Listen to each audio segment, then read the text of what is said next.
O level exam focus කරපු රචනාවක් තමයි පුතේ exercise for a healthy life කියන්නේ. අප නිරෝගී ජීවිතයක් සඳහා ව්‍යායාම. එතකොට මේක grade 9 textbook එකේ තියෙන. ඒතර මේක syllabus එකටත් ගැලපෙනවා. ඒ වගේම සමාජ මාතෘකාව social theme එකක් අපි බලමු පළමු ඡේදය. ව්‍යායාම සෑම කෙනෙකුටම වැදගත් බව පැහැදිලි. It is clear that exercise is important to everyone. ව්‍යායාම යනු අප සිරුරේ නිරෝගීකම සඳහා තිබෙන ක්‍රියාකාරකම් වේ. Exercise means activities for our physical health. උදේ exercise means කියලා එකම singular එක අරගෙන means කියලා s එක යොදලා තිනවා verb එකට activities for our physical health. උදාහරණ වලට ඇතුළත් වෙනවා කියන එකයි පටන් ගමු. Examples include ඇතුළත් වෙනවා දිවීම, running, පිහිනීම, swimming, බර ඉසිලීම, weight lifting and cycling, bicycle පැදීම. ක්‍රමවත්ව ව්‍යායාම කිරීම අප සිරුරේ ශක්තිය සහ ක්‍රියාශීලී කරනවා.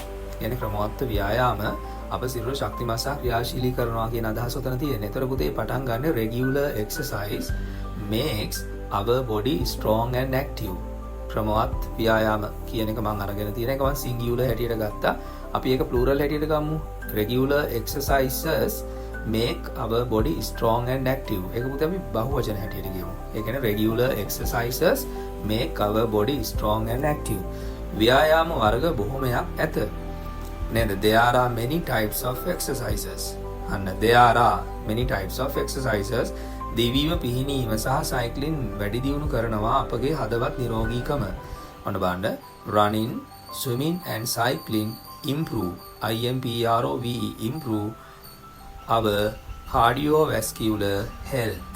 cardiovascular health අපේ හදවතේ නිරෝගීකම. ස්පෙලිං හොඳට මතක තියාගන්න. මේ වචනේ ලස්සනයි සහ වැදගත්.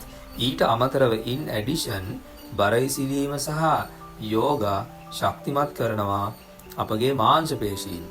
in addition weight lifting and yoga strengthen පුතේ ශක්තිමත් කරනකොට strengthen ස්පෙලිං ඉගෙන ගන්න our muscles. හොඳයි. තවද ඒ කියන්නේ අපි further more කියලා එක ගන්න එතන. තවද ඇවිදීම සහ පඩිපෙළ නැගීම ප්‍රයෝජනවත් ව්‍යායාම වේ. ඒ කියන්නේ walking and climbing stairs are useful exercises. පුතේ climbing stairs කියලා අපි එතෙන්ට අරගෙන තියෙන පඩිපෙළ නැගගෙන ඉහළට යන උඩට යනවා. තුන්වෙනි ඡේදය ව්‍යායාම වලට තිබෙනවා ප්‍රතිලාභ රැසක්. Exercises have a lot of benefits. සරල වාක්‍ය පුතේ මේ මතක තියාගන්න පුළුවන් ඕනම ළමයෙක්ට. ඒවා අඩු කරනවා තරබාරුකම. They reduce obesity. obesity නේද? obesity දියවැඩියාව, diabetes and high blood pressure අධික රුධිර පීඩනය. එමෙන්ම also ඒවා අඩු කරනවා පීඩනය සහ ආතතිය. They reduce stress and depression. හොඳයි. ඒක මානසිකව දැනෙන දෙයක්. අවසාන ඡේදය මොන වන්න නිගමනය in conclusion ව්‍යායාම අපිව ශක්තිමත් කරනවා සහ දිගු ජීවිතයකට මඟ පාදනවා. Exercises make us fit and lead to a long life.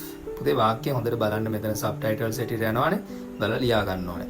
ව්‍යායාම කිරීම අප දෛනික ජීවිතයේ කොටසක් විය යුතුයි. Doing exercises should be a part of our daily life. පුතේ මේකේ වචන ප්‍රමාණය ඔයාට හොඳටම ඇති ලකුණු 10කට වඩා ගන්න. ලකුණු 10 අනිවාර්යෙන්ම ලැබෙනවා. ඉතින් මේක අර වචන පාඩම් කරන්න පුළුවන් තරම් සරලව තමයි මම හදලා දෙන්නේ. හොඳයි එහෙනම් good luck with your exam.